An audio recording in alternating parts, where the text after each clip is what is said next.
All right, here we go. Today we have former prison guard Hector Bravo back for a second Vlad TV interview. Welcome back. Thanks for having me back, Vlad. Last one was crazy, right? Appreciate it. Oh, yeah, dude, I got a lot of views, man. Oh, yeah. Millions of people tuned in.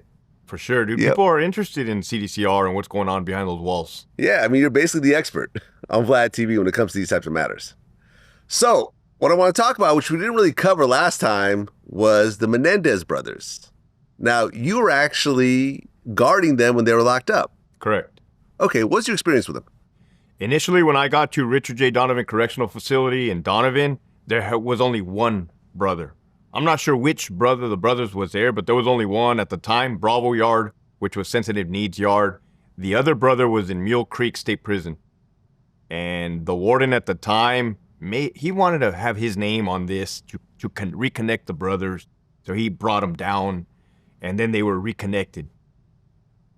That's at one point in time, I can't remember the year, after 2015, they were rejoined together. Okay, and what was your experience with them? I would just observe them on the yard, right? Because it's not, as a prison guard or a lieutenant, I wasn't necessarily walking up and talking to every inmate or any inmate particularly, but I was just very observant. My experience with them, and I'll be honest, my story hasn't changed, is they're very manipulative and very, egotistical, number one, but that's just from observing. Entitled, sense of entitlement for sure, 100%. Like how so? Explain.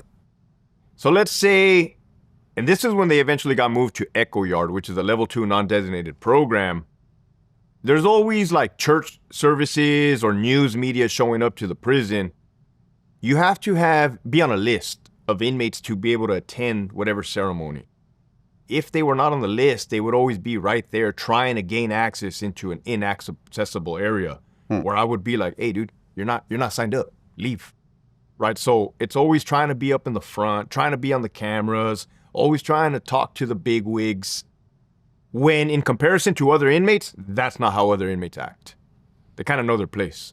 Okay, so have you seen their story? I mean, there's a documentary and a movie on Netflix. I've seen it all. Okay. Based on your point of view, and of course you were not there, you're not involved, but do you think that they really were abused by their dad and were driven to do this, or do you think that these were just two spoiled rich kids that got sick of their dad, killed him, and took all his money? The second half. Yeah, man, I didn't wake up yesterday. You know what I mean? I mean, I wasn't born yesterday. I got a lot of experience in life. I got a lot of experience in war, dealing with individuals of all types of mental capacities. And bro, I mean, yeah, dude, I got some hostage negotiator training where you're able to tell if people are lying or detect stuff like that, for sure. So why do you think they're lying? I mean, just things that pop out to me are the lavish spending of money. That's a red flag for me. Another red flag would be they're currently in prison, and they currently are in possession of that basketball card where they were at the basketball game after their parents were murdered. Even though that's a contraband basketball card, they're in possession of it. Why would they want to remain in possession of it? You know what I mean? Number three, I mean, I can go on and on and on why I have these belief systems. Mm-hmm. A 12 gauge to both your parents is not normal behavior, regardless of being victimized or not. And I say that because if you want to compare, there's plenty of victims that did not take 12 gauges to any of their predators or suspects. Yeah, I mean, they took shotguns and blew their mother and father's head off. That's not good. That's evil. Yeah, and I believe they went back to the car and reloaded and came back again to finish the job. And the one big red flag to me was, like, at one point, one of the brothers confessed to his therapist, and then they both came in and started to confess. And at no point did they mention the abuse. Facts. But if you look at the totality of the circumstances, by mentioning the abuse, they were able to admit new evidence into their trial to get the whole resentence. And I actually kind of have inside information on all of that retrial. Okay, so let's talk about that, because they're resentenced to 50 years to life, which technically makes them eligible for parole. And they've been locked up for 35 years now, right? Yes. Okay, so tell me the inside scoop. Okay, from my perspective and my experience, 2 brothers got LWOP, life without parole. From my experience, anybody who has ever had LWOP can bet 100% that they are going to die in prison. It was life without parole. It wasn't until recently where the lifers, 25 to life, 15 to life, got the opportunity to go home as a result of law changes. So here's my theory, which adds up. Money is very powerful, extremely powerful.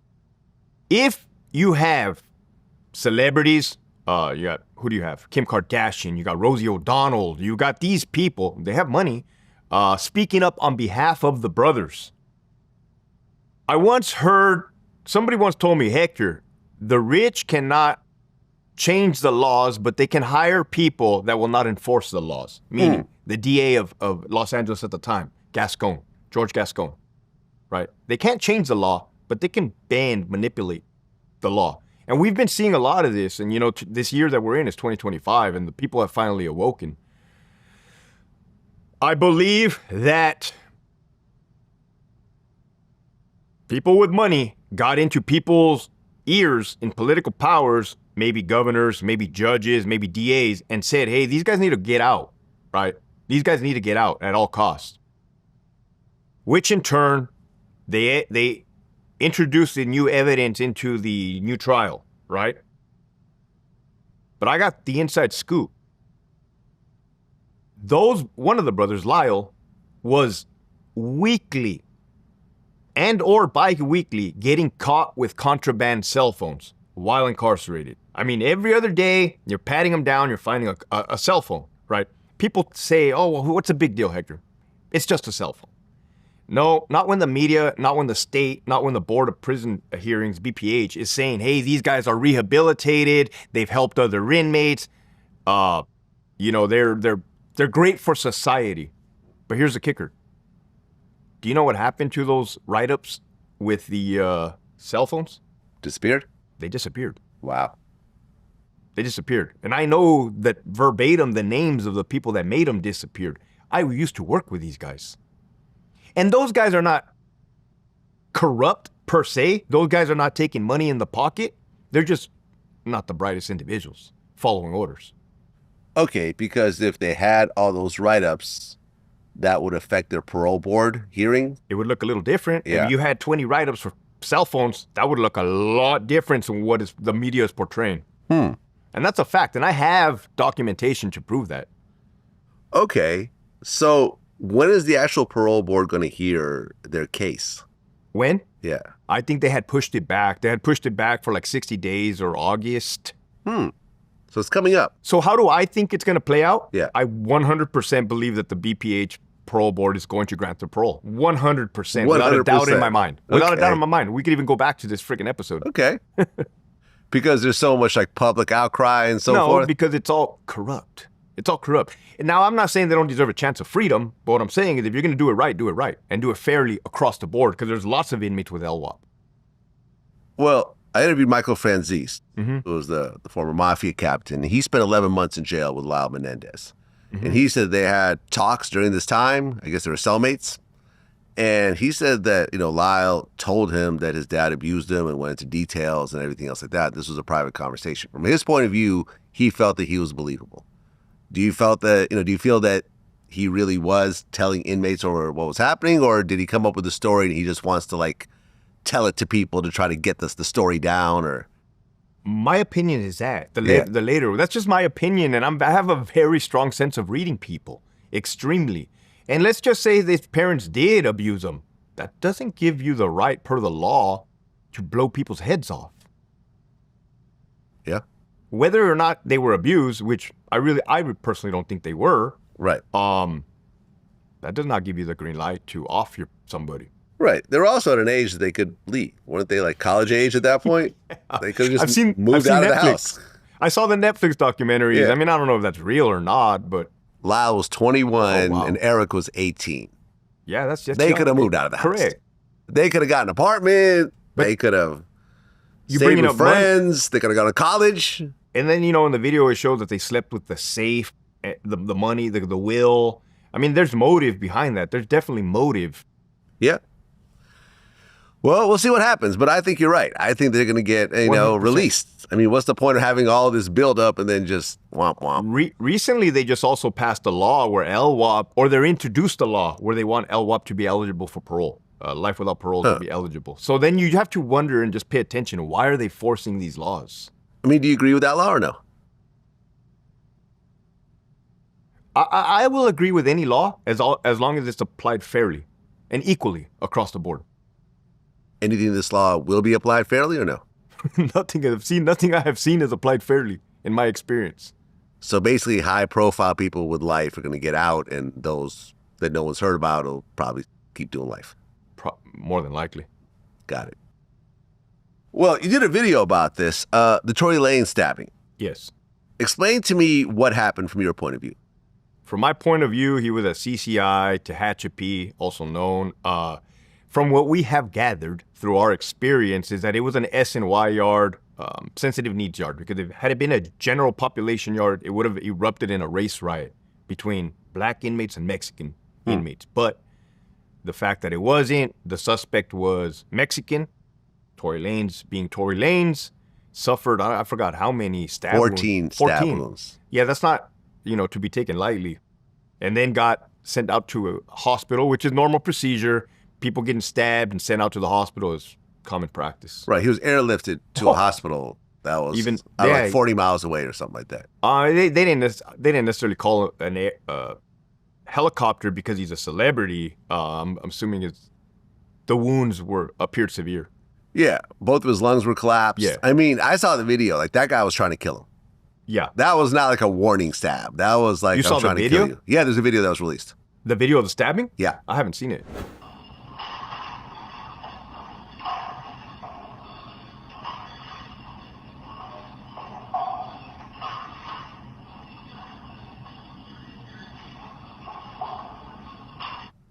See it? That's a very unique position for a stabbing. Usually a stabbing will not happen on the upper tier in the corner section. Usually it'll be in the day room on the yard. Yeah, that's pretty wild. Yeah. Yeah, he's trying to kill him. He's trying to kill him. But that's normal.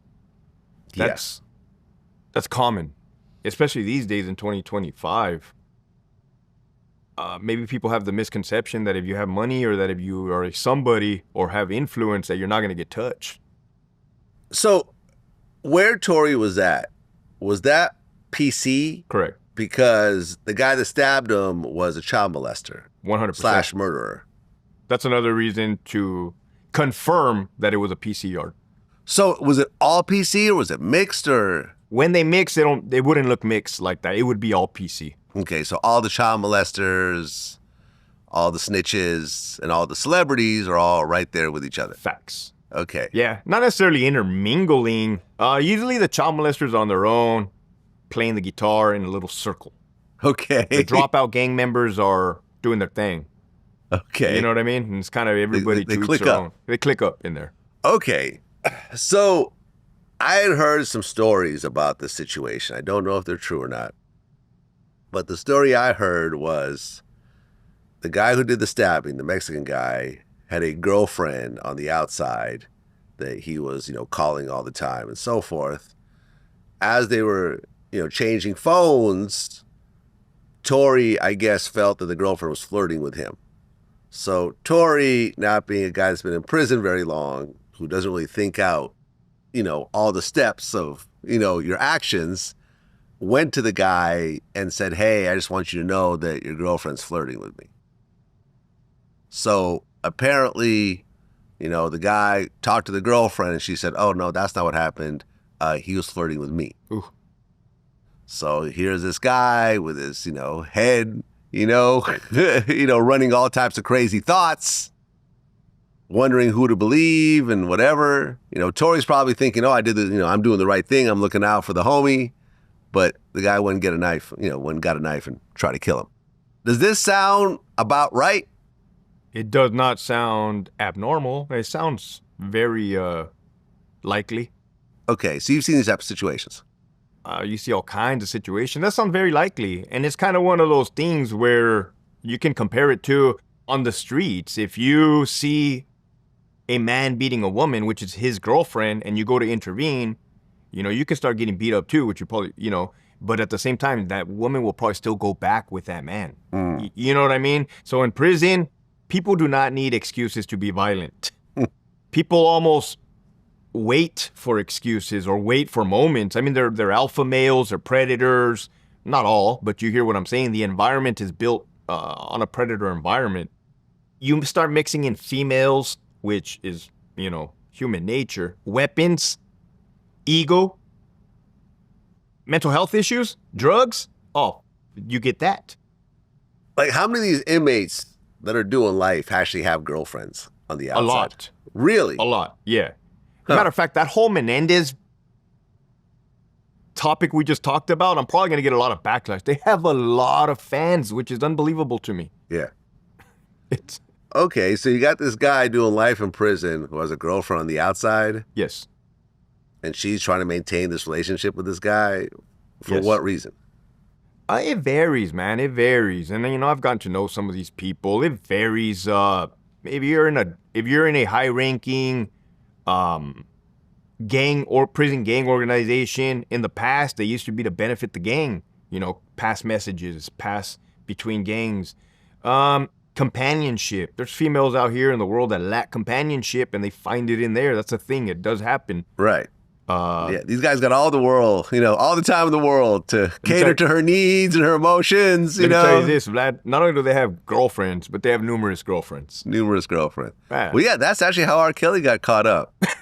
They get caught up often. He got caught up, and like the main girl that was on his side turned against him because someone in the Department of Corrections released audio to her family showing that he was talking to another girl at the same time, and she flipped and ended up testifying against him. So in the old days... And I did an interview with R. Kelly where he explained all this. You did? From jail, yeah. That's all factual. Yeah. So in the old days, the prison guards, the correction officers, what they used to do is, it's mandatory that the officers read the inmate's mail as it goes outgoing. Mm-hmm. Well, an inmate will write 3 different women, same exact letter, just change the name. So in the past, you may have had correctional officers put the wrong letter in the wrong envelope. Oh, on purpose? On purpose, and shoot it out.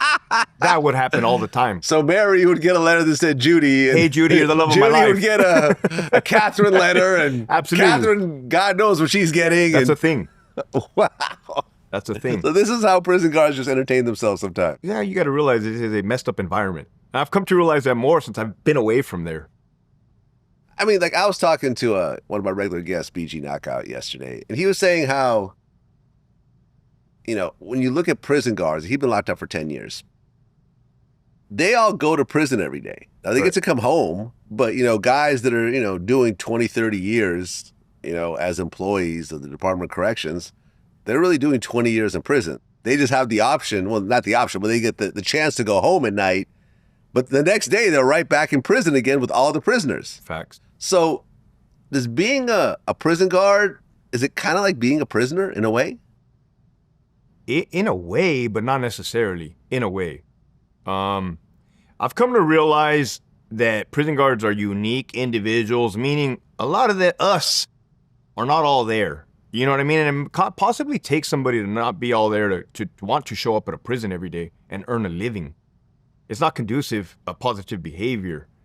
Are you doing time as far as there's gates that lock behind you? Yes. You cannot open that gate. You have to wait till the tower opens that gate. Your partner. Can you leave? You can't leave. You'll be AWOL. You'll get in trouble. You'll possibly get fired. You'll get reprimanded. You cannot utilize personal cellular telephones. I believe now they can, but you cannot. You cannot chew tobacco. There's rules. The same rules that apply to the inmates apply to the guards. Yeah, it's crazy.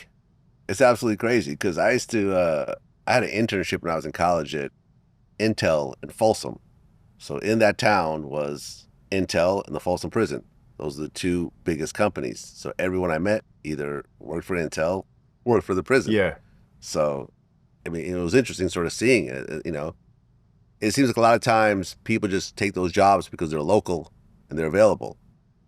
I think people take those jobs because it's such a high-paying job for such minimum requirements. Oh, okay. High school diploma. That's it. That's it. Make $150,000, $200,000 a year. You make $150,000 to $200,000. After how many years, though? Well, my last year I made $157,000.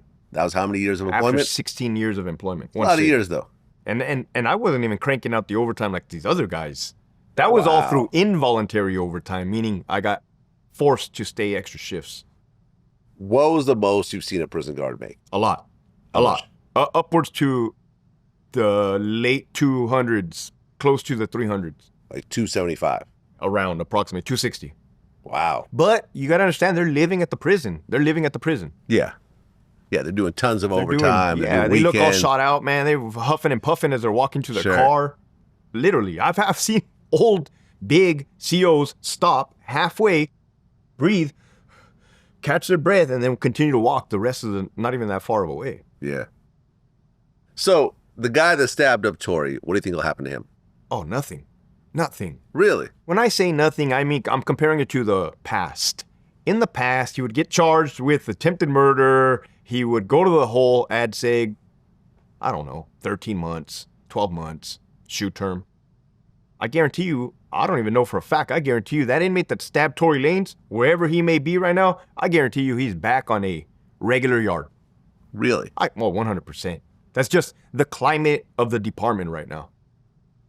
Okay, and if you're doing life anyways, who cares? That's nothing. Yeah. But let me tell you this, Vlad. There's guys that will be getting out in a week and will still commit massive acts of violence. You've seen that? 100. Oh, my goodness. I've seen that over and over and over again. You're getting out in a week, and you basically add 10 years to your term. Facts. Huh. On purpose, or they're being sent out to do this? It varies. It varies. One motivating factor could be if you're homeless and you don't have a home to go to. It's much easier to punch a correction officer in the mouth as he's about to let you go back home to nowhere. And guess what? Now you have food. Yeah. I mean, how many people, and I've had a discussion about this, like how many people go back to prison because they simply don't have the structure to function on the outside?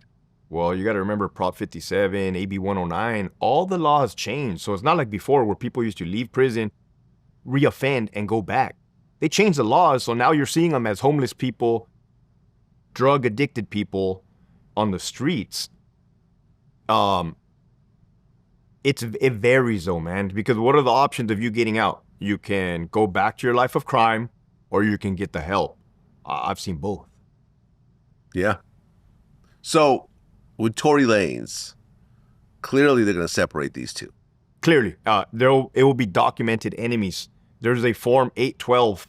It's called an 812, enemy concerns, and it'll be documented that those two individuals can no longer be housed ever on the same facility. Okay. So, will Tory be put in a more safe PC yard or same type of thing? Could possibly be put on a worse yard. Oh, okay. Yeah. You don't get incentives for being victims. You don't get incentives for being, well, you do get incentive for being suspects. It's a weird thing. You have no incentives of being a victim. Absolutely not. They'll just throw you somewhere else, and that's the end of that. Out in New Orleans, 10 inmates broke out, and 2 are still at large, Antoine Massey and Derek Groves. It's funny because I put out a tweet that went really viral, I think like 15 million views, where I offered to interview one of these guys. And I'm like, look, you guys are going to go to prison anyways. Do a Vlad TV interview, you'll be a legend going back in.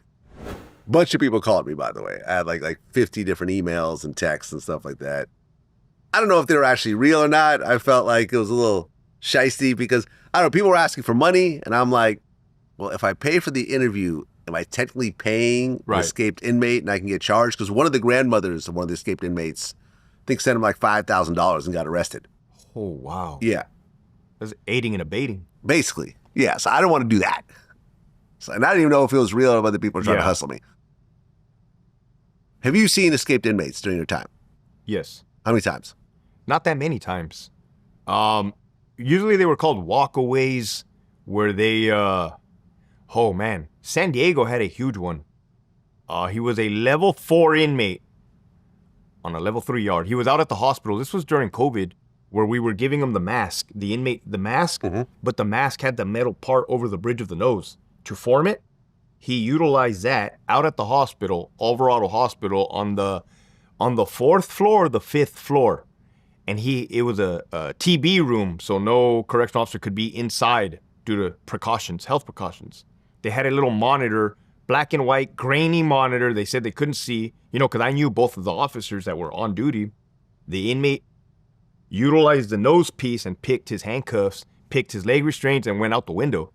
Wow. Went out the window on the 4th story or the 5th story of Alvarado Hospital. How did he climb down? So So the CO looks and says, "Oh my God, he's gone." Right, the inmate's gone. So he kind of pokes his head out the window, doesn't see him. Of course, you got to call 911. You got to call the prison. They activated the crisis response team, which is a SWAT team for the prison. Luckily, a week prior, I had gotten kicked off the team, so I didn't have nothing to do with the shenanigans. They go, they search. You had San Diego PD. And they end up locating this suspect on the roof underneath the AC. Here's the kicker. Oh, so he climbed up instead of down. He climbed out into the roof. He climbed out. So it was a hospital window, and when you open the window, you're onto the roof. Oh, okay. Yeah, and then you got the AC units, and it wasn't a window straight down. It was out to a rooftop. Okay, but he still could have climbed down from the roof. He probably could have jumped. He would have broke his legs. So, that's 3 feet, 3 stories. Yeah. He would have broke something. But he decided to just hide underneath an AC unit. But the kicker is, and this is kind of funny, is that there was 2 negligent discharges from the M4 rifle. This is on YouTube, man, where they negligently shot 2 rounds into the ground. That's all captured on body-worn camera. Yeah, you're supposed to keep your finger off the trigger. That's safety. While looking for him, basically? Correct. Okay. While escorting him. Oh. While holding him, so they shoot right by his feet. Okay. Yeah. What usually happens when you get caught after an escape? You go back. What's supposed to happen is you're supposed to go back to the prison, a prison. Mm-hmm. Preferably not the prison you came from, because you already know how to escape from that one. And then you get put in the administrative segregation unit, the hole. You get charged with escape.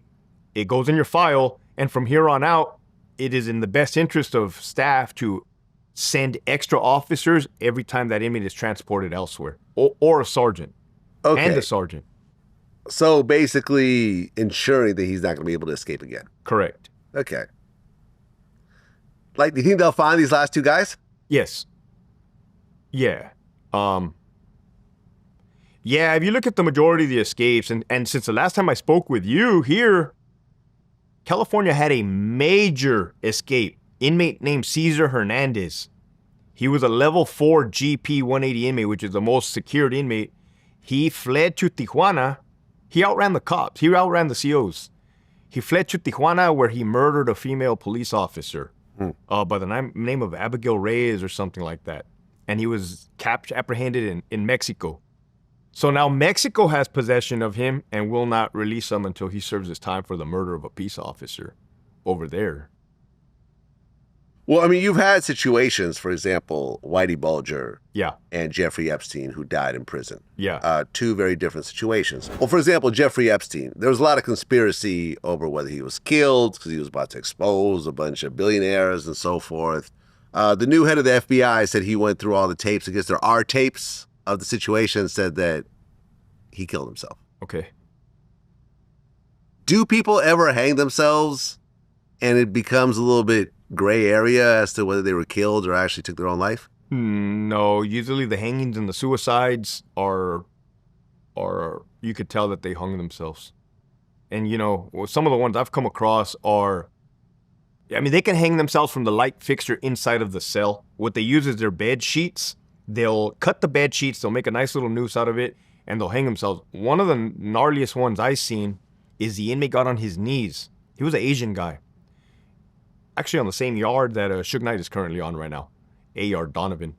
And he got on his knees, put the thing on the bunk, and just leaned forward. He leaned forward and he killed himself. His knees were on the ground, he had a noose on his neck, and he leaned forward and killed himself. And he died like that, in the kneeling position.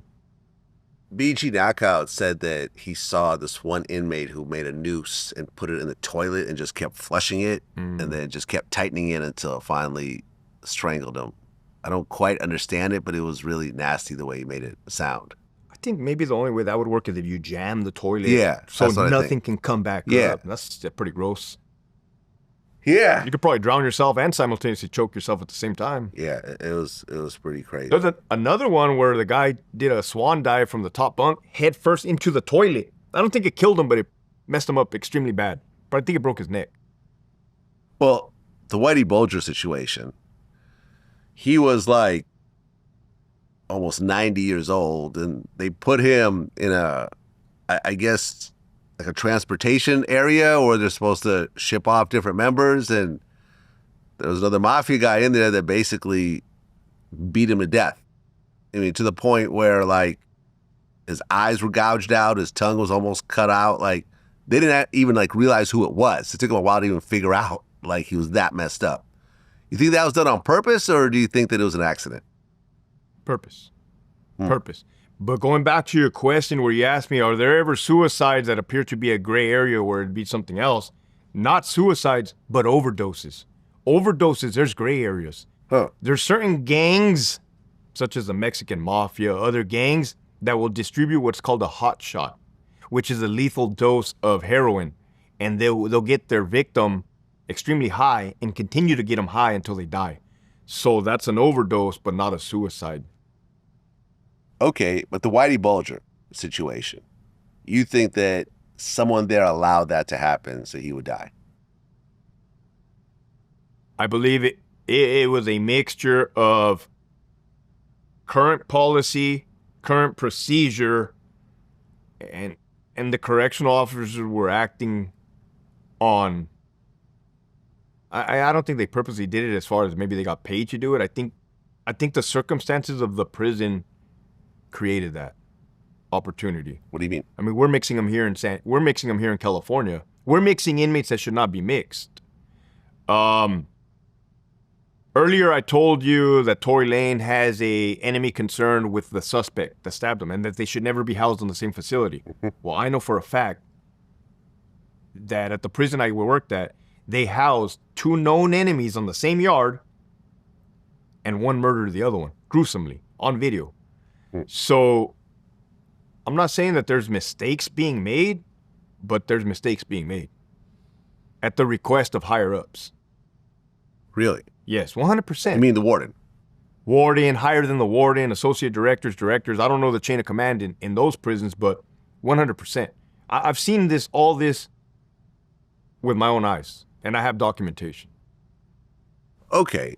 You know, and like BG, for example, said that he's personally seen situations where prison guards will let two guys fight, sometimes of different races, and then the guy who wins, then they'll shoot the guy from the tower. And he feels like these are done on purpose.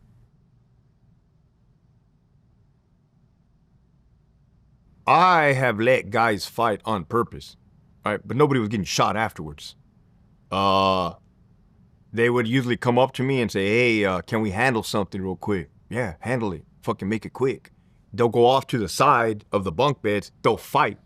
They're taking too long. Like, hey, knock it off. That's enough. And then they stop, right? But there's no, well, I was ever involved. We weren't inserting ourselves. Sometimes things, in some prisons, sometimes things got to happen. If an inmate violates a rule, if a male inmate masturbates to a female correctional officer, that inmate's going to have to answer to somebody. And this isn't the past practice. Now it's a free-for-all. Now it's chaos. Now the inmates don't even go to the ADSEG for masturbating with exposure, when before they used to go to the hole. Well, you allowing two inmates to fight directly violates your job. Correct. Well, now that you put it that way. Right? Yes. In fact, that's a fireable, situation. It's not fireable. Really? But it's not fireable, and they can't prove that I let them fight. But let's just say it was proven. Let's just say on tape they have you, and you're saying... I would never put myself in a position that I was going to get got. That's not what I'm saying. What I'm saying, hypothetically, they have a video of you saying, go ahead and fight, just make it quick. You're going to get in trouble. You're 100%. Are you getting fired? Not fired. Really? Yeah, if you tell the truth, you're not going to get fired. If you tell the truth, you're not going to get fired. Because there's a disciplinary matrix on things you will get fired for. Dishonesty is one of those. Okay. Now, if you admit, hey, I let these guys fight. Well, why did you do that? I don't know, man. I thought it was going to solve the problems in the building. okay, well, you violated this rule. And that rule can be you're going to get 10% of your pay taken for 2 years. That's where the rules lie. I mean, that's a serious situation right there.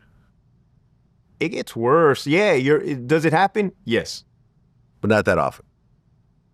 Nowadays, it's a different time, but it does happen. Well, Suge Knight, he's locked up San Diego? San Diego. Okay. Did you see a picture of him recently? No, not recently. Let me show you. I have an older picture of him. This is what he looks like now, before and after. The after is on the right? Yeah. It looks like he lost some weight. A lot of weight. Yeah, I mean, people are questioning to see if he's sick. Nah, this is like common prison life, man. You're eating nothing. You're doing nothing. Walking around the yard. I mean, I don't expect him to get any bigger in prison. But he's been big the whole time. Correct. Suddenly he's small. It's a possibility he can get sick. Sickness is big in prison, man. I've seen all kinds. Cirrhosis of the liver, hepatitis C. I mean, I'm not saying he has any of that, but what I'm saying is people definitely get sick in prison. Okay. What do you know about Suge Knight's situation in prison? The dude is good. He's good. Doesn't stir up. I've interacted with him. I've worked on the facility with him. I've conversed with him. Not in-depth conversation, but he's very respectful. He's well aware of his surroundings. And he knows how to maneuver in prison. Okay. Nobody tries to mess with him? No. So is he in a PC yard or no? Yes. Okay. I think last time I didn't want to answer that, but like, I think now, because California's so crazy that they've mixed everybody and turned everything upside down, I think it's okay to say that. Nothing really matters anymore.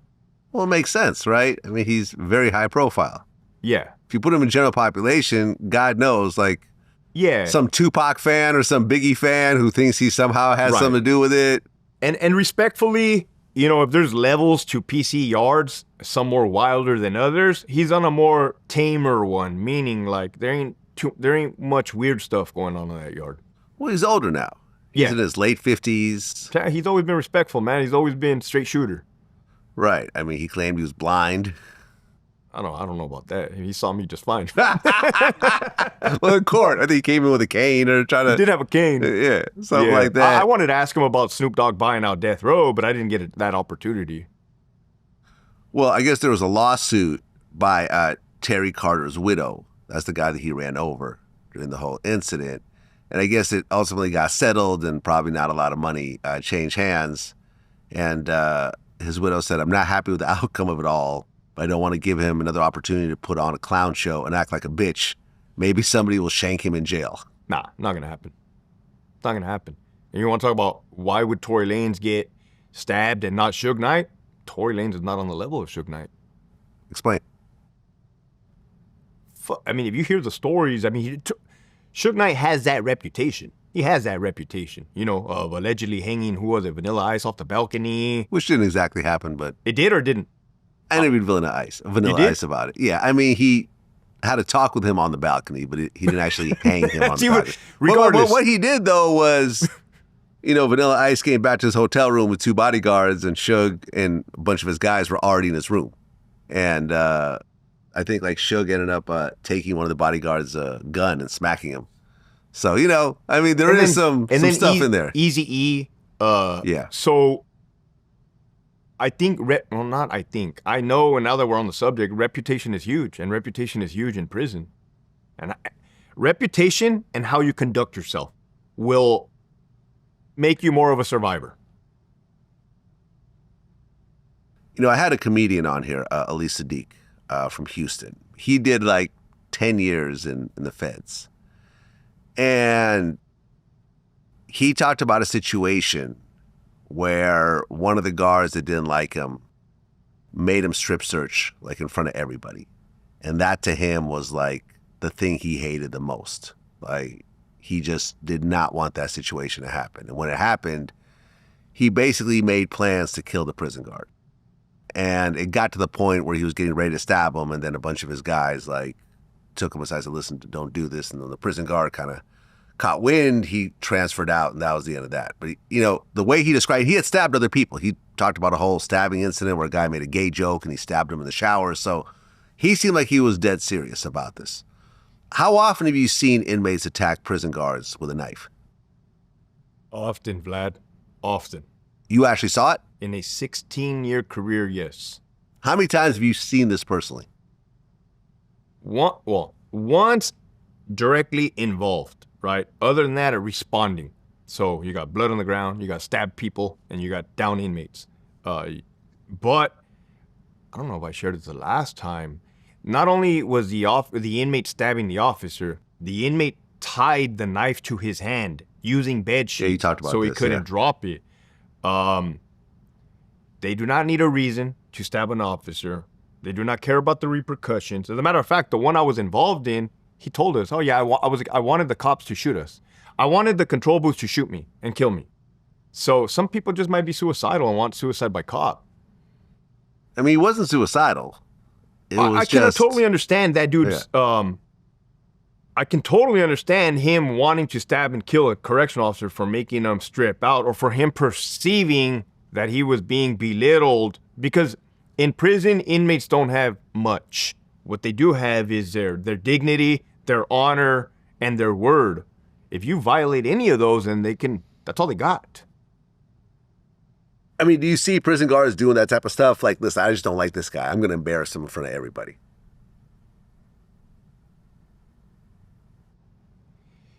Utilizing other techniques, yes. Yes. Making an example, yes. Yeah. Yes.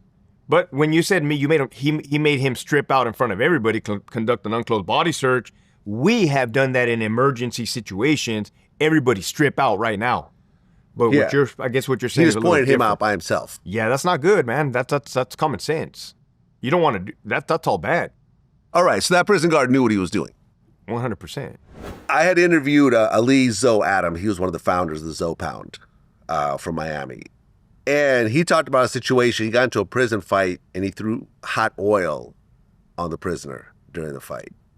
Have you seen this type of thing? It is nasty. Not only do they throw hot oil, but they get hot pots, which is basically, a water boiler, a kettle, electric, and they will mix water with baby oil so it's nasty, and then they'll throw it on somebody. I've seen that numerous times where the victim will come in and he's discolored because of the skin came off all on his face, and that looks extremely painful, not to mention the blisters after. To me, that's attempted murder. Yeah? What happens to people that do that? Is that an attempted murder charge? Or yeah, it's attempted murder, because they usually follow up with hitting them over the head with the hot pot, creating a weapon, and or pulling out a knife and stabbing them. It's just all it. And then the officers come and pepper spray. So imagine being hot boiled water with oil, stabbed, and then pepper sprayed. That's a bad combination. And that's the worst day of your life, pretty much. It happens often. Happens often. When I say often, I mean it's not abnormal. I mean, when you look at people who are locked up, how many of those are mentally disabled to a certain degree? Not fully retarded, but like people that are in special ed classes, can't read, can't write. For example, R. Kelly can't read and write. Right? I mean, he's a musical genius. I get it. But he's probably borderline retarded. You know what I'm saying? He's just probably autistic, and just is so good musically that has overcome all of his other deficiencies. But now he's in prison and he can't read and write. How many people in prison do you think are like that? Uneducated or like mental illness? I mean, when I say mental illness, I mean like learning deficiencies. Developmental disability is what we call it. We call it developmental disability. Usually as a result, how many? I don't know. If you have 100%, probably 30%. That's a lot. I mean, yeah, it is a lot. Yeah. I mean, look, I interviewed this guy, Lil Woody. He was one of the, essentially the star witness in the Young Thug YSL RICO case. And I remember talking to him, and I didn't know his whole story, but he talked about how when he was a kid, he like fell down the stairs and went into a coma, woke up like 6 months later, had to learn to walk and talk and so forth. And then by that time, he was put in special ed classes. And then, I think he dropped out of school. And then, now you got this guy who has no education, who has a learning disability. You give him some guns, you give him some drugs, you give him some jewelry, some liquor. And next thing you know, he's out shooting everybody and so forth. So does this happen a lot, this kind of situation? Not 30%, 20%, 30%, but I will tell you a file that I read of an inmate that I came across who was developmental disabled. He was an Asian youngster, probably 22, 23 years old, on an SNY yard, level 4 EOP, Donovan. I read his file. What is this guy in prison for? He was walking down the street in a neighborhood. There was a mute or deaf person sitting in a wheelchair on their driveway, just hanging out casually. That suspect pushed the victim over, I believe it was a male, and raped the victim in the wheelchair on the driveway where the person couldn't even yell for help, and then took off running. That's why that developmental disabled inmate was in prison for. So do I feel sorry or bad for him because they're, you use the word retarded or slow? Oh, I don't know, man. That doesn't fly in my book to do that. Yeah, I heard a term called JCAT. Well, JCAT would be mentally disabled. Right, on medication. Now, that is about 50 to 60%. 50 to 60% of inmates are JCATs. I want you to look at downtown Skid Row and downtown San Diego, which we are seeing out here in the streets is happening in prison. Maybe 50%. A high 45%. Wow. If you're asking me how many more solid gangsters are there, far and few between, man. They're the last of a dying breed. Okay, so what percentage of inmates are totally lucid, intelligent people that if you put them back out in the world, if they change their ways, they can make a good living for themselves and go on and live a fruitful life? I don't think intelligence has anything to do with it. I think it has to do with willingness to change. Willingness to change. Have you had enough? Right, but some people, look, if you are mentally disabled, yeah, you're not going to make it on the outside. Correct. Right? Correct. You don't really have a chance. Correct. Now, if you were raised in a crime environment, this is all you know, and, you could change. You could be exposed to new experiences, new people, realize there's a better way to do it. Hey, listen, it's better to have a job at McDonald's than to go back to prison. If 60% of the inmates actually got their shit together, they would be able to thrive out here in society. But the other 40%, that's a wrap. No chance. Fuck no. So they're basically where they're supposed to be. And there's some fucking evil monsters, and yeah, absolutely. Yeah. Well, Donald Trump has pardoned a lot of people. Most recently, NBA YoungBoy and Larry Hoover. Yes. Are you surprised? Surprise. Nothing surprises me anymore, Vlad. Well, with Larry Hoover, he got his Fed case pardoned, but he still has 400 years in the state. I didn't know that he had that 400 years in the state. Yeah. I didn't know that. So basically, the governor has to pardon him right. in order to get out of the state. Does that ever happen? Like getting pardoned on a federal level and then on a state level? Similar stuff can happen. It can be, you may get your case dismissed in the state, but picked up on a federal level. So reverse. I've seen it reverse, not necessarily the other way around.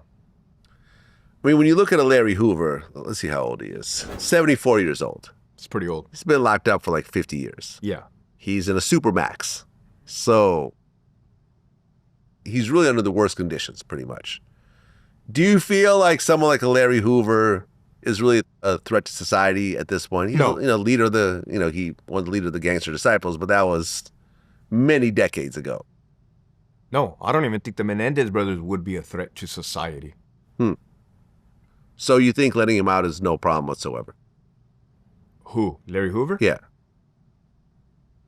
I mean, if I had to go on a hunch, there's a lot of OGs, and I consider maybe him an OG, that once they're out, they're done. They're tired of the BS. They'll conform to society. I mean, do you ever see really old guys coming out and then committing crimes again and going back in? Rarely. Okay. So when you get out older... Rarely these days. Yeah. I remember I interviewed Chi Ali. He went to prison for murdering somebody. He got into argument with his baby mother's brother, and they started yelling at each other, and insulting each other, and he pulled out a gun and killed him, and then went on the run, did like 20 years, came out. And he said that, like, when you look at people coming back, these guys that are doing 20, 30 years, they come out, all their friends are in jail, dead, or not hanging out anymore, where they used to be hanging out, you know, moved away to other places.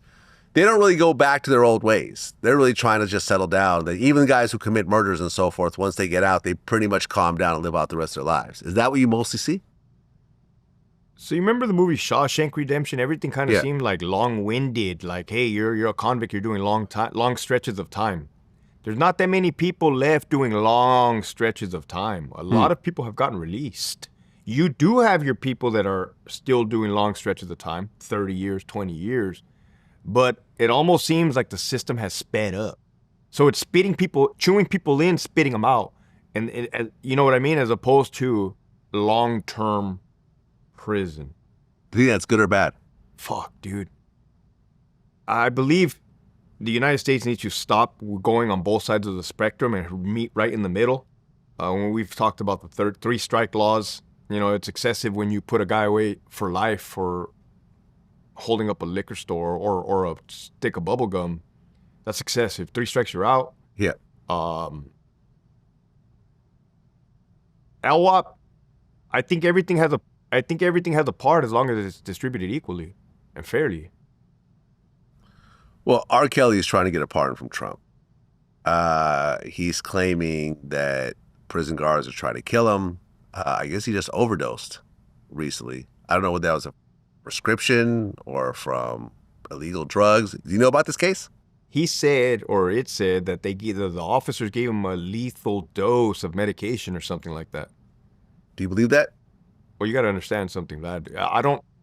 What an inmate says might not necessarily be the truth. Oh, yeah. I can imagine that. For the record, right? For the record. I mean, if you ask every inmate, then all the COs are trying to kill him or get him killed. Yeah. Is that necessarily true? Maybe not to that. Not every freaking CO is trying to get every inmate killed. You know, people are either looking for paydays, pardons. So, overdoses in prison, man, dude, that's a epidemic. That's an epidemic that the Americans have no idea about. An inmate can overdose up to like 4 times. I've seen the same inmate overdose. They can die, and we bring them back to life with Narcan and the EKG. Or the defibrillator, the AED. I mean, do you think that a CO would risk No. trying to kill someone as high profile as R. Kelly? Absolutely I mean, not. When you look at the most famous inmates right now, R. Kelly is probably top 5, maybe? I mean, in the country? I was just about to say that every time an inmate has been killed by an officer, it was a result of an incident, an altercation. But then, you know, there was that video footage in New York where the inmate was beat to death and the COs got federally indicted. You're asking my personal humble opinion. I don't believe the correctional officers are trying to kill R. Kelly. From my experience and hunch. Yeah. I don't believe that. I don't think so either. No, I don't even think a means of overdose would not be a means either. The correctional officers don't even have access to medication. There's a whole nurse, there's a whole clinic, there's a whole pill distributor. Yeah, I mean, look, R. Kelly wants to get out of prison. I get it. You know, Tory Lanez wants to get out of prison. That's why they put out all this new evidence, which Megan's lawyer said was all part of the trial anyways. There's nothing new here. But I can imagine, like, wow, like, I did not sign up for this. I thought I'd have a leisurely PC prison experience where everyone was my fan. And absolutely not. Now I'm getting stabbed 14 times over trying to be a helpful friend or whatever you want to call it. And just do whatever it takes to get me out of here. You know, the prison guard's trying to kill me. I need Trump to help me out. You know, Tory Lanez the state case, so Trump can't help him. But I guess with R. Kelly, if it's a federal case, I don't know. I mean, clearly he's a big celebrity and he's a huge artist, but I think it varies though. You know, maybe he's the wrong type of celebrity. I think it varies who you are, maybe what, I don't want to bring race into this, but who you are, what race, what your crime was committed. Well, yeah, it was over underage girls. So regardless of who you are, there's going to be certain people in there that are like, man, fuck you. Correct. Like, you're a child molester. Absolutely, 100%. Yeah. Child molesters get zero love in prison. Really? Fucking ain't R. nobody. Kelly seems to get some love in prison. By who? I'm talking about California. I don't know about over there. I don't know who would look out for him. And that would be very unusual to me. So even if it's R. Kelly, you can't protect him because he's a child molester. R. Kelly. But in there, he's just another inmate. I mean, there's probably people in there that were born because of R. Kelly's music. Facts. You know what I'm saying? Facts. But, that's I would not exist before instead of R. Kelly. You know what I'm saying? Like that type of situation. I think that's a misconception of celebrities or stars. They probably think when they get to prison, they're going to have that status. That's not necessarily the case. I mean, you got Sirhan, who's been a victim of attempted murder. That's the guy who shot Bobby Kennedy? Yeah. Right. Oh, they tried to kill him? They stabbed him, sliced him. Hey, Bobby Kennedy was loved. Right? Yeah. I mean, he was supposed to be the next president, allegedly. Like, if he had survived, I interviewed his son. I'm starting to realize that high notoriety inmates, and I kind of already knew this, have a target on their back. Swifty Blue, a rapper from out here in L.A., recently it was announced that 19 people were charged in an alleged Mexican mafia conspiracy to kill him. You made a video about this. Yeah, I'm shocked that you brought that up right now. I absolutely did make a video on that yesterday. What's your take on this? That's a very sensitive subject. That's a very serious subject. It really is. It really is. Okay, so what's Swifty Blue's alliance? Is he Mexican mafia or is it something else? No. So if we want to talk about the Mexican mafia, that is a few individuals, maybe in the hundreds, 200s, at the highest level of that prison or gang organization. Okay, so that's different from just being a Sereno. Way more different. Okay, I just thought that was all encompassed. I thought the Mexican mafia essentially became Serenos and over time. Man. That's not a thing? I'll break it down. Let's go top down. Okay. Mexican mafia. Associate, also known as a camarada. Down Sureño, and then what they call Southsiders. Then you got Swifty Blue down here in this area. Okay. But you understand everybody answers to the top. So the Mexican mafia is the boss of all this. 100%. So every Sereno has to answer to the Mexican mafia. Every Southsider, Mexican mafia, and so forth. So what this means is that someone at the very top put out a hit on him? That's what they're alleging in the LA Times article, yes. Okay. Yes, that's what it says.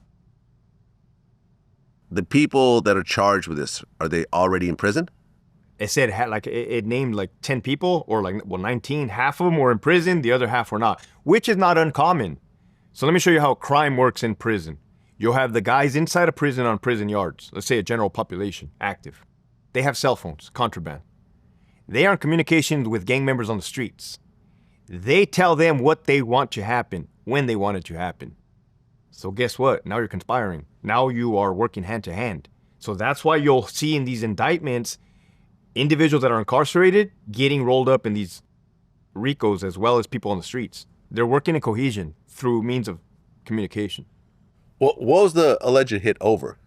Now that was not articulated in the article, but I could kind of guess, but that's not one of the things I want to be guessing on, especially if it's not true. Okay. I do know that if you're generating revenue and you are a member of that organization, you are expected to pay Uncle Sam, per se. Kick up. Yeah. Okay, so that might be it? He wasn't kicking up money? I don't know that for a fact, but that would be a possibility. That would be a reason. Well, why would 19 people conspire to do a murder? I've always felt like if I'm going to kill somebody, I'm going to have to just do it myself. Because if I tell anybody, if I get anyone involved, now they got a get out of jail free card to put me, in prison for life. So it doesn't make any sense to me. One thing I'm known for is being honest and transparent and real. So just imagine you got 5 dudes in prison, but you got 10 guys out on the streets. It can be is like, hey, Vlad, come take a drive with me, man. I'm going to go to 7-Eleven and I got to make this phone call. Just because you were in the car with me, guess what? Now you're part of this conspiracy. And you're ordering, certain things to be done. Hey, can I borrow your car? Yeah, you can borrow my car. It's not necessarily that they all 19 were plotting. It can just be, what it can be is law enforcement getting as much fish in the barrel for people could speak and start telling. So, okay. So they got 19 people arrested, hoping that a few of them will start to turn on the others because they didn't do nothing. I just let him borrow my car. Right. I don't know nothing about this murder. I mean, he mentioned it afterwards, but I didn't know that was... And those are examples. You're cooperating and those are examples. Yeah, that's kind of what that looks like. Why so many people get jammed up. I mean, do you think that the Swifty Blue is safe at this point now that this happened, or does this make him more of a target? And I love to do wishful thinking, and I wish the best for everyone, to include Swifty Blue. But in my humble opinion, I believe by LA Times putting that out, and by even me thinking, why did I do that video? I believe that the more exposure it gets, it's almost like you're forcing a hand. You're forcing your what do they say? You're making it come to fruition. That one. But aren't you also bringing so much attention to it that if it gets done, it'll be obvious who did it? It's already obvious where it's going to come from. People don't get touched for no reason. Huh. Or on that caliber. Yeah, I mean, it's crazy. I've never heard of a rapper having a hit put out on him by a major gang. I've heard groups, you hear about the King Von situation, but that's just like little groups of people. I've never heard of an official, there's a hit by the Crips or the Bloods or the Mexican Mafia. Like, that sounds crazy. And maybe, because I did do that video yesterday, and I kind of not did it on a whim, but it's like, hey, he was attacked in LA County Jail. Maybe that might have been a checking. Maybe it might have very damn well been a checking. Like, hey, here's a warning. Next time will not be a warning. That's what possibly that could have been. Yeah, man, I hope he's okay.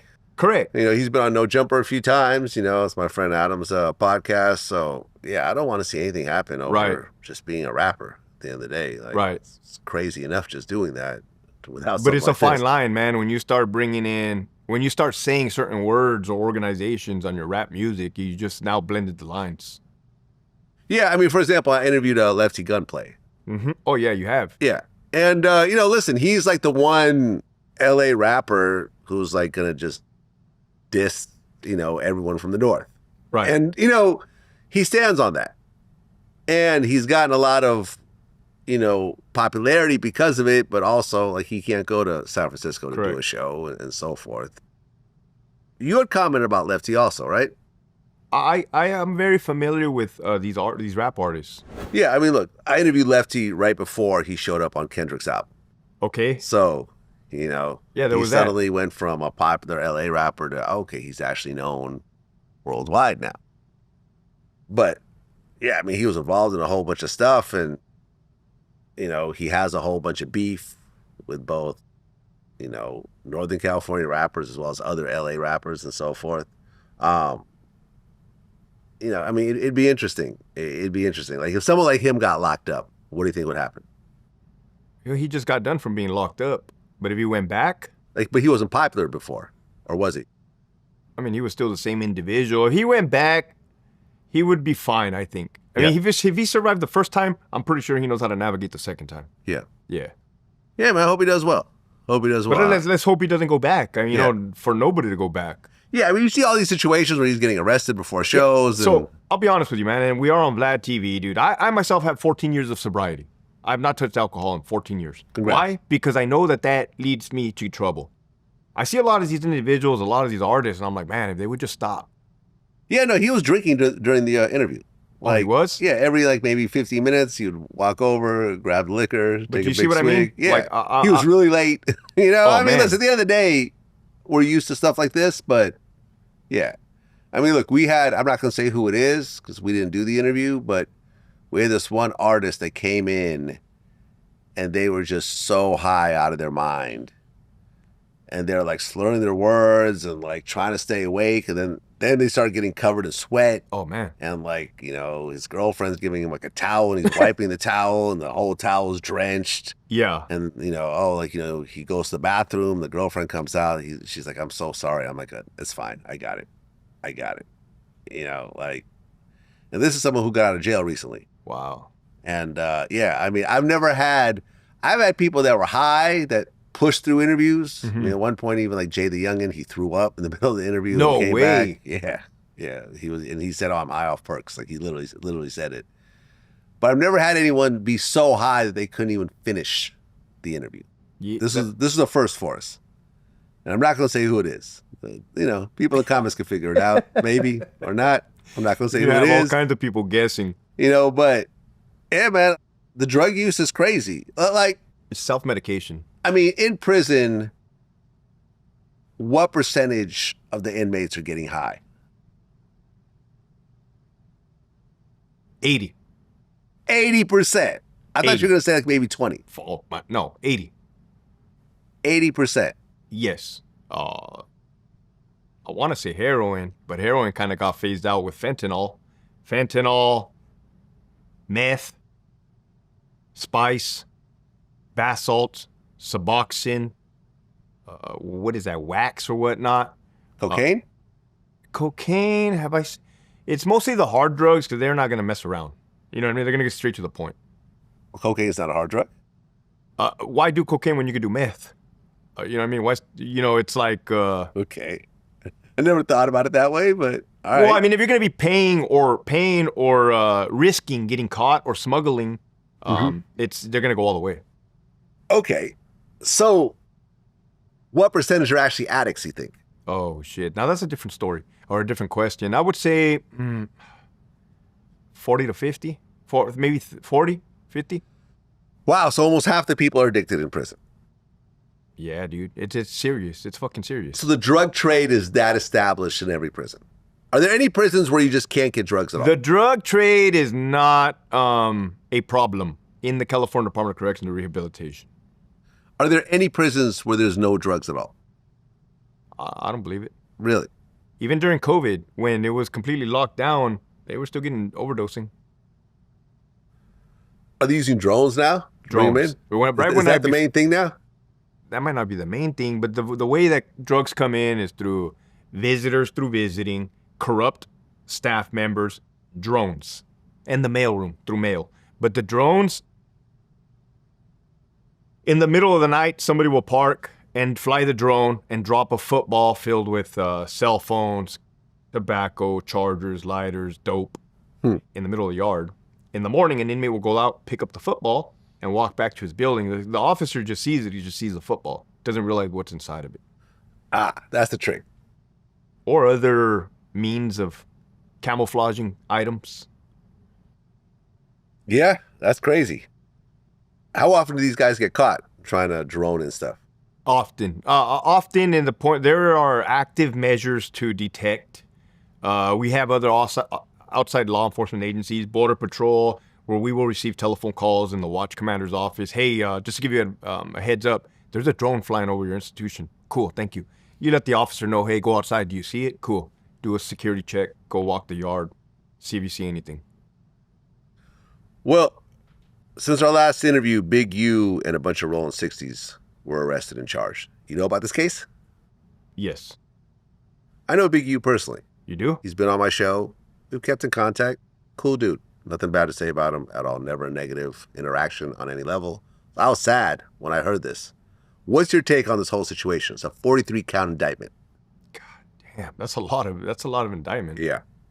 Including RICO, including extortion, prostitution, wire fraud, bank fraud, tax evasion, just a bunch of stuff. And they're trying to tie him to a murder as well. Right.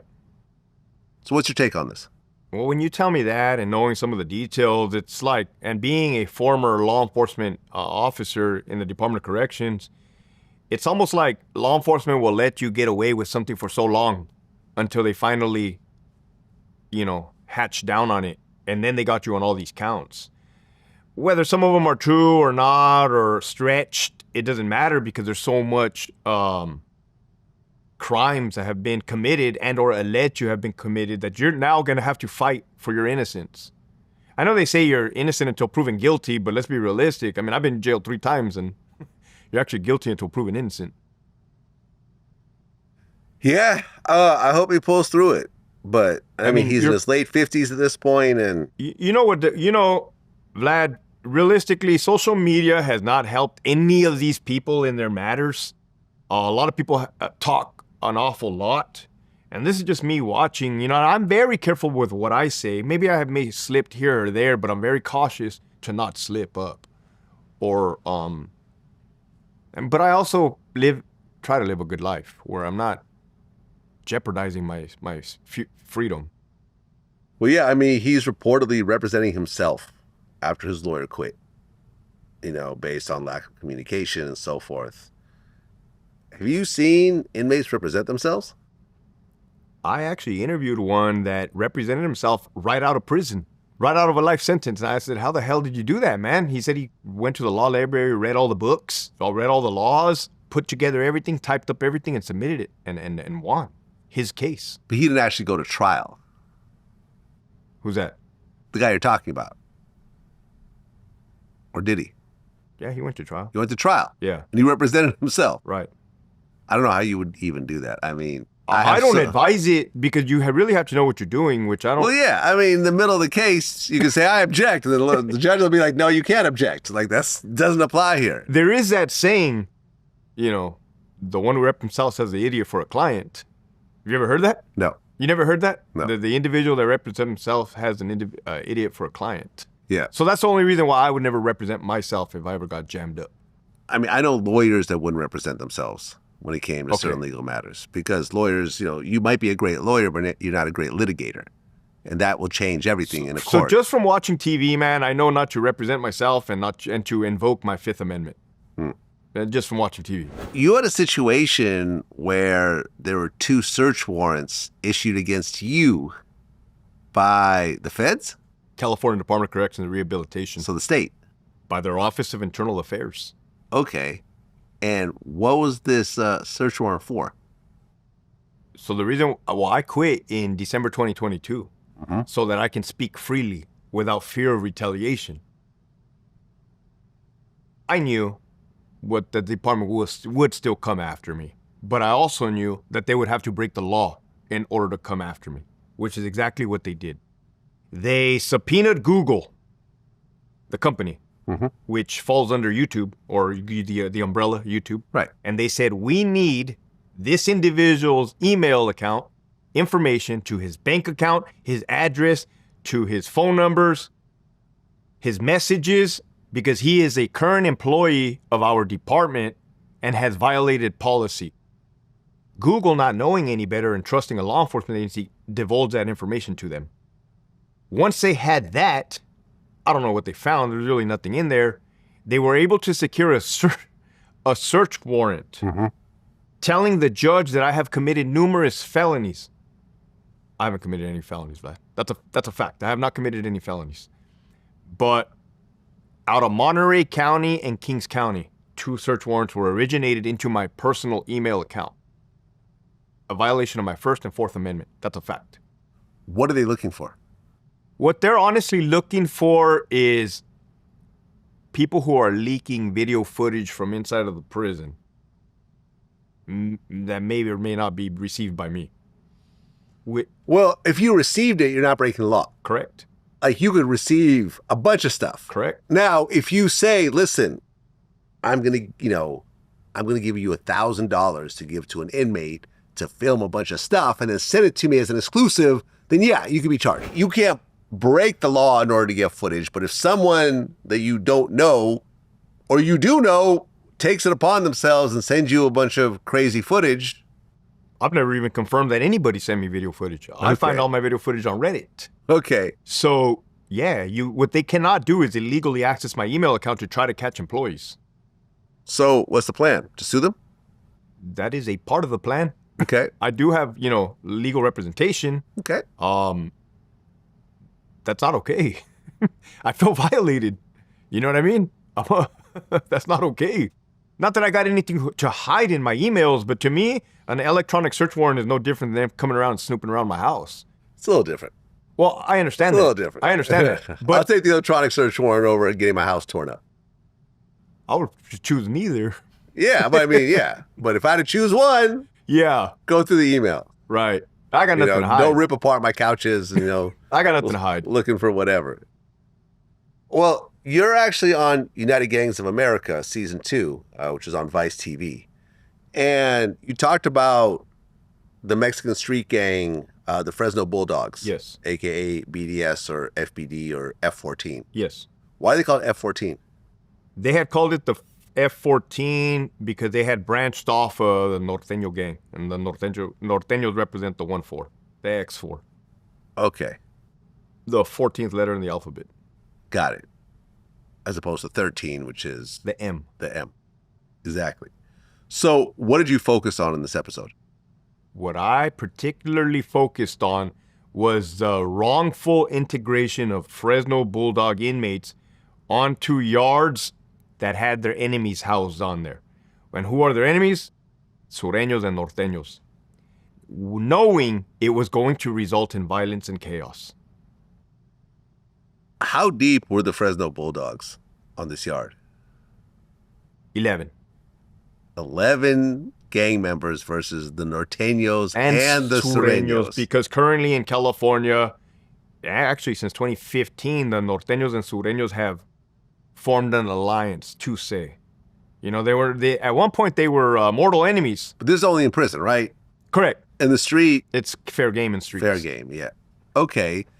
So you have this alliance of what, hundreds of gang members versus 11 guys? On that, so this took place in numerous prisons. Ironwood State Prison in Blythe, Satif in Corcoran, and Calipatria in the Imperial Valley. The one that happened on the United Gangs was focused on the integration at substance abuse treatment facility, Satif.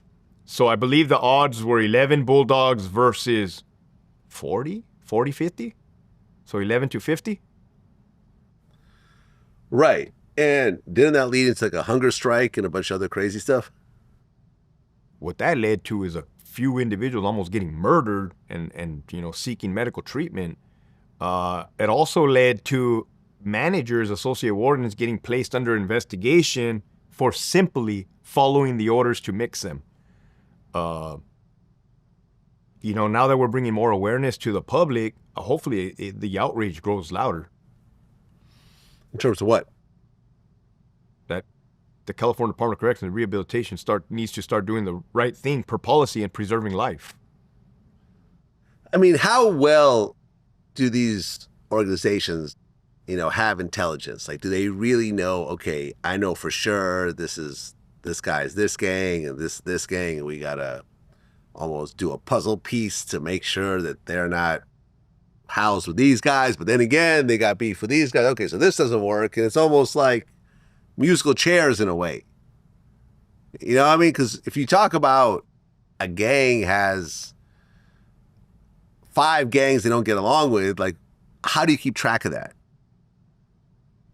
It's easy to keep track of it. I was almost going to say that it's 100% foolproof to keep track. Because even if you're not keeping track of it, the next person next to you is and will inform you, hey, those guys should not be mixed. But what I'm alluding to is that the administration does not care. They do not heed advice from their subordinates. And even though we tell them, do not mix these group of inmates, they continue to mix a group of inmates, knowing the repercussions. And that's the bad part about it. Because morally and ethically, if I tell you, hey, do not do this because somebody's going to get killed, hey, as far as I'm concerned, there's a moral obligation to prevent that. Well, yeah, I actually looked it up. Like, right now, there's a hunger strike in California prisons because I guess they're going through the biggest restrictions since COVID. You know about this? 100%. Okay, so what's happening? In 2014, the prison gang leaders got released from Pelican Bay State Prison and Corcoran Prison as a result of the Asker settlement, the long-term SHU, Security Housing Unit. I believe that highly pissed off CDCR administration, where they said, okay, you guys want to beat us in a lawsuit? I got something for you guys. This is now what I'm starting to see. On top of that, the prison gangs, the Mexican mafia, they seized all hostilities with other races. I watched that stop overnight. Before, they used to riot with blacks and whites all the time. That stopped overnight. I think that also pissed off administration. Oh, you guys think you're fucking clever. This is what we're gonna do now. We're gonna mix you with child molesters. We're gonna mix you with the person that snitched on you. So, of course, they're gonna kill each other. So now that they've created chaos, they got rid of all consequences. Drugs are through the roof. Mental illness is through the roof. You know who they punished? The guys that are actually behaving. Level 3 and level 4 inmates, GP actives. The guys that are not creating the chaos.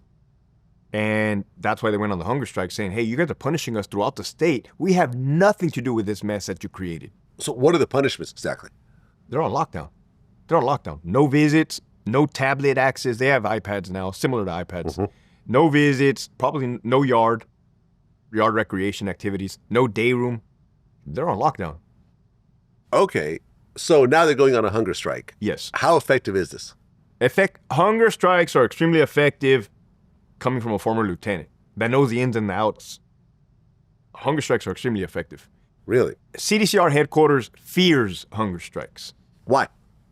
I don't know. Maybe because of the public outrage that it gets. And because of the oversight from Office of Inspector General, OIG. So because there's all this oversight and all this exposure, they fear hunger strikes. Oh, meaning that a bunch of people are going to come in to investigate it. And that could unearth a bunch of other stuff they're trying to hide. Ooh, shit, I didn't even think about that. But yeah, maybe they're afraid of people looking because they're going to find stuff. Yeah, I mean, do people usually die during hunger strikes? In the past ones, they did. Yeah. But there's a whole medical procedure. There's a whole entire procedure for when inmates go on a hunger strike. First thing is you go in there and you remove all the food from their cell. Don't ask me why they do that, Vlad. They've just been doing that for years. Then they have to continuously weigh the inmates on a scale to track their weight. Like, what's the longest you've seen someone go on a hunger strike? I mean, not individual-wise. I guess like a month or a little bit longer. But, you know, that's not to say they weren't maybe eating peanut butter packets that were getting fished under their door or drinking water. So for a whole month, they really didn't have a full meal. Just little. I would say that Pelican Bay 2012 hunger strike was fairly long, probably upwards to 2 weeks to a month-ish. Okay, and at the end of that, do the inmates all just look crazy, like skeletons? No, they don't, because if that was the case, it would have stuck out to me, and it didn't. Like I said, I think they're eating. I think they're eating, nibbling on something. Kind of faking it. Not all the way faking it, but faking it. You know what I mean? Kind of faking it, yeah. But I mean, if you could eat and tell people you're on a hunger strike, I'm pretty sure it'd be beneficial to eat something. I mean, how do you think that this hunger strike will end? Well, shit, when you put it that way, I'm pretty sure the department's going to give them what they want, the demands that are being asked. So they're actually going to cooperate with them?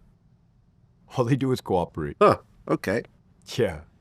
Why? Because, if people start dying, then all the negative press will make them look bad and potentially get warrants fired and so forth, or what?